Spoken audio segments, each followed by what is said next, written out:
Hi guys, Radhe Krishna, welcome back to my channel. तो आज हम आए हैं मंदिर में। तो आज हम यहाँ पे शिव चर्चा कराने आए हैं। मेरी बहन खुद शिव चर्चा करती है, तो आज माता रानी के दर्शन भी हो जाएंगे, साथ में हम उनके मंदिर में शिव चर्चा भी कराने वाले हैं। तो हमारे साथ में मेरी बुआ भी आई है, दीदी भी है, बाकी जन भी आने वाले हैं। हमारी माता रानी है और यहाँ शिव चर्चा के लिए दीदी ने यहाँ पे सब सजाया हुआ है अच्छे तरीके से। शिवलिंग भी बनाया हुआ है, खुद के हाथों से बना हुआ है ये मुल्तानी मिट्टी का। ये हमारे भोले बाबा, ये हमारी माता रानी। आप देख सकते हैं कितना बड़ा ये हॉल है। यहीं पे हमारे सब भक्त बैठेंगे। तो जो आज का व्लॉग होने वाला है वो बहुत ही इंटरेस्टिंग होने वाला है। इसमें मैं भजन भी डालूँगी और जो शिव चर्चा में चर्चा होता है और उसका क्या महत्व है वो भी मैं डालूँगी। तो बने रहिए मेरे ब्लॉग के साथ में। मिलते हैं आगे के वीडियो में।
की जय। चंचुला की कथा है। चंचुला ऐसी नारी थी जो अपने पति को मुक्ति दिलाई थी। चंचुला और उनके जो पति थे बिंदु, ये दोनों ब्राह्मण पति पत्नी थे। एक गांव में विराजमान होते थे और जिस गांव में ये रहा करते थे उस गांव में बिल्कुल भी पूजा पाठ नहीं हुआ करता था। यही एक पंडित थे जो थोड़ी बहुत पूजा पाठ कर लिया करते थे।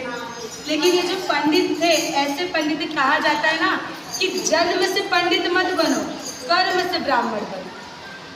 कर्म तुम्हारे ब्राह्मणों वाले होने चाहिए। अब जो पंडित जी थे वो पूजा पाठ तो जितना करते थे, लेकिन सबसे ज़्यादा वो दुष्कर्म ही किया करते थे। क्या करते थे? वेश्याओं के साथ लीन रहते थे, पराई स्त्रियों के साथ वो विलीन रहते थे और सारे बुरे काम उनके अंदर भरे पड़े। एक बार क्या हुआ, उनकी पत्नी जो थी चंचुला, वो बड़ा पूजा पाठ करती थी। पंडित जी को हमेशा रोकती थी ये सब काम करने से। हम ब्राह्मण हैं, हमारे कुल को ये सब शोभा नहीं देता। लेकिन उनका कोई नहीं सुनता, उनका नहीं सुनते थे। अब एक बार क्या हुआ, चंचुला जो थी पूजा पाठ पाठ कर रही थी और उनके ही सामने वो पराई स्त्री को लेके घर में आ गए। बड़ा बुरा लगा। कहते हैं ना, हमेशा संगत का असर जरूर पड़ता है। कितना भी दिन लोग अपने आप को बचा ले कि नहीं मैं इसके जैसा नहीं करूँगा, नहीं करूँगा, नहीं करूँगा, लेकिन एक दिन ऐसा जरूर आ जाता है कि वो उसकी तरह आचरण करने लगता है। तो उनके पति थे, उनके साथ दिन रात उनका उठना बैठना सब कुछ था। तो उनके पति के आचरण चंचुला में भी धीरे धीरे आने लगे। कुछ दिन बाद ऐसा हो गया कि जो ब्राह्मण थे उनकी मृत्यु हो गई, वो लोग को प्राप्त हुए। और जो चंचुला थी उनके जाने के बाद उनके ऊपर तो उनके आचरण आ ही गए थे, तो वो भी अपना दुष्कर्म करने में लीन हो गई, पर पुरुष के साथ वो भी विलीन हो गई। अब वो भी यही काम करने लगी। उन्हें कोई दुनिया का कुछ नहीं, ना कि मुझे पूजा पाठ करना है, मुझे आगे चल के इन सब दुष्कर्मों का क्या परिणाम मिलेगा, उन्हें कोई भय नहीं। आजकल के बच्चे जैसे कहते हैं ना कि अरे दारू पी लेते हैं, थोड़ा सा मांस मच्छी खा लेते, क्या जिंदगी एक बार मिली यार, खुल के जियो। पर जिंदगी हमें हमारा सुधारने के लिए मिलती है, जो अच्छे कर्म करने के लिए मिलती है। अब चंचुला भी अपना दुष्कर्म करने में लीन है। एक बार क्या हुआ, उसी गांव से कुछ लोग कांवड़ यात्रा लेके जा रहे थे। तो जब उन्होंने भजन की आवाज़ सुनी, कहते हैं भोले बाबा ऐसे भगवान हैं कि अगर उनके मंदिर में जाके आप कुछ क्षण के लिए बैठ जाओ तो भी आप उनके बन के ही आओगे।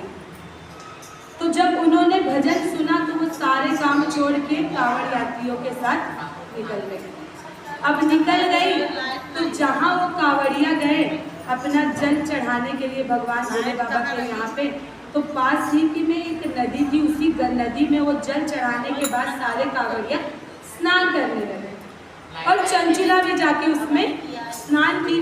जब स्नान की तो स्नान करके जब बाहर आ रही है तो देख रही है कि एक पंडित जी थे जो कुछ वचनों को उच्चारण कर रहे थे। क्या कि जो स्त्री पर पुरुष के साथ संबंध बनाती है उसे किसी भी लोक में स्थान नहीं मिलता और उसे बड़ी ताड़ना दी जाती है।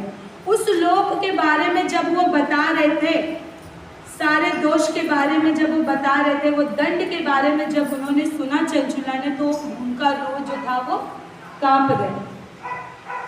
वो कहती है मैंने तो बड़े दुष्कर्म किए थे, हाँ मेरा अब क्या होगा, अब क्या होगा मेरा।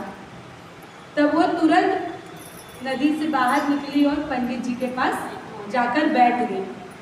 अब उनके पास बैठकर क्या कहती है कि पुजारी जी जो आपने कथा बताई वो कथा किस पुराण की है।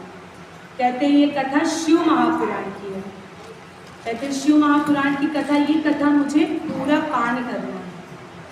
कहते हैं क्यों नहीं, ज़रूर आपकी इच्छा कि आपको शिव महापुराण का सुनने का मन में इच्छा जागी, आपको ज़रूर सुनाऊंगा। तो कहते हैं पुजारी जी जो दंड के बारे में आप अभी बता रहे थे, मैंने वो दुष्कर्म किया है, क्या उस पाप से मुक्ति पाने के लिए मुझे क्या करना होगा, कुछ उपाय बताइए। कहते हैं कि कल वापस तुम आना, मैं शिव कथा का पान तुम्हें करा दूंगा।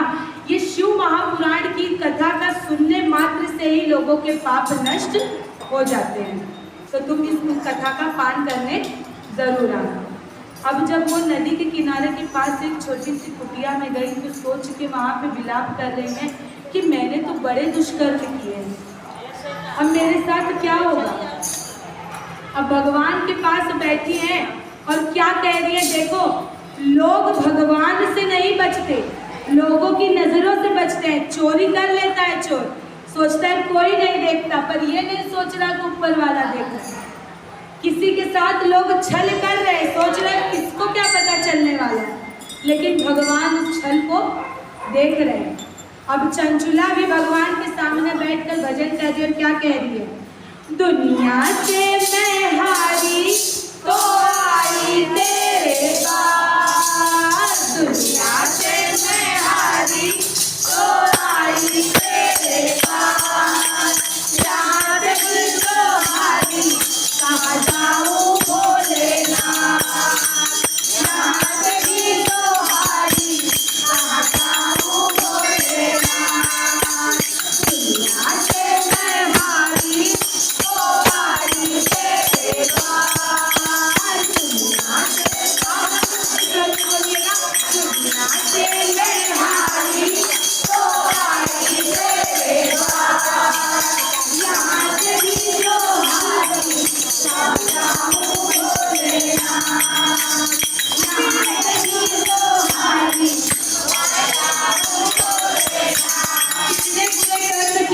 भगवान को ज्ञात नहीं किया, वैसे हम भी एक सुख में कभी भगवान को याद नहीं करते। क्या कह रही है चंचुला? सुख में कभी तेरी याद न आई, दुख में रघुवर तुझे शीतल आई। सुख में कभी तेरी याद न आई, दुख में रघुवर तुझे शीतल आई। सारा दोष है तेरा, मैं करती हूँ स्वीकार। सारा दोष है तेरा, मैं करती हूँ स्वीकार। यहाँ से ही तुम्हारी जाऊँ भोलेनाथ, यहाँ से ही तुम्हारी जाऊँ भोलेनाथ। दुनिया से है भारी जो भारी तेरे दास, दुनिया से है भारी जो भारी तेरे दास। यहाँ से भी तो भारी जाऊँ भोलेनाथ, यहाँ से भी तो भारी जाऊँ भोलेनाथ। जय गणेश जय गणेश जय गणेश देवा, माता जगदम्बा पार्वती पिता महादेव। जय गणेश जय गणेश जय गणेश देवा, माता जगदम्बा पार्वती पिता महादेव।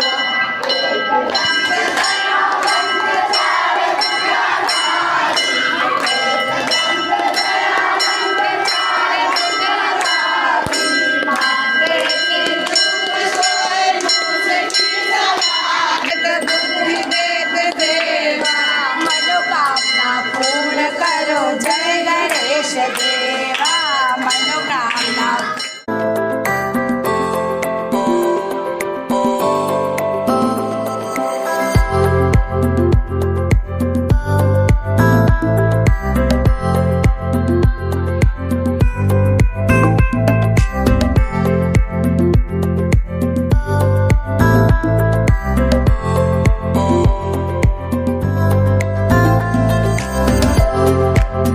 नमस्कार।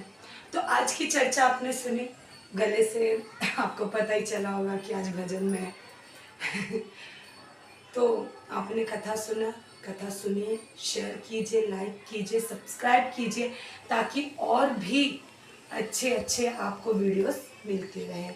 और बेल आइकन दबाना बिल्कुल नहीं भूलना।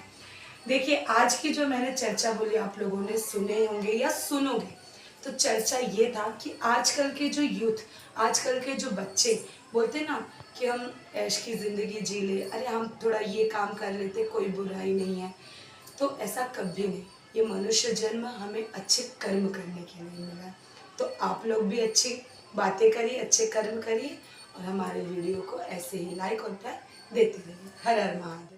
अपने घर पे शिव चर्चा कराइए। इसका जो नेक्स्ट वीडियो रहेगा मैं आपको विस्तार पूर्वक शिव चर्चा के बारे में बताऊंगी, जो कि हमारे इधर भी होता है, सब जन भी कराते हैं।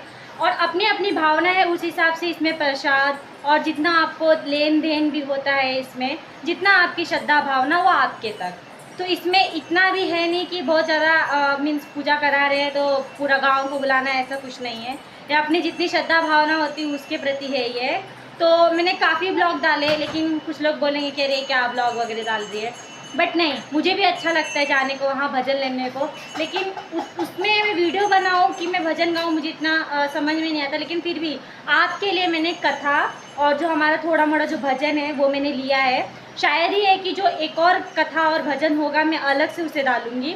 लेकिन अगर आपको इसके रिलेटेड कोई भी क्वेश्चन रहेगा या इसकी सामग्री या इसके बारे में और कुछ पूछना रहेगा या वीडियो अगर चाहिए रहेगा, तो मैं अपने मन से भी, और आपके अगर कमेंट रहेंगे तो मुझे काफ़ी अच्छा लगेगा। मुझे भी लगा है कि आप भी एक भक्तजन हैं, तो हम डालेंगे उसके लिए भी। तो मिलते हैं ऐसी वीडियो के लिए, आगे भी और भी इंजॉयमेंट वीडियो मैं बनाती रहूँगी। सॉरी फिर से बोल रही हूँ कि मेरा लेट ब्लॉग आ रहा है, लेकिन मैं क्या करूँ, फिर भी मैं प्रयत्न कर दूँ थोड़ा मोड़ा। तो ये जो वीडियो रहेगा शेयर ज़रूर कीजिएगा, और आज के लिए बोलिए जोर से हर हर महादेव, राधे राधे, बाय।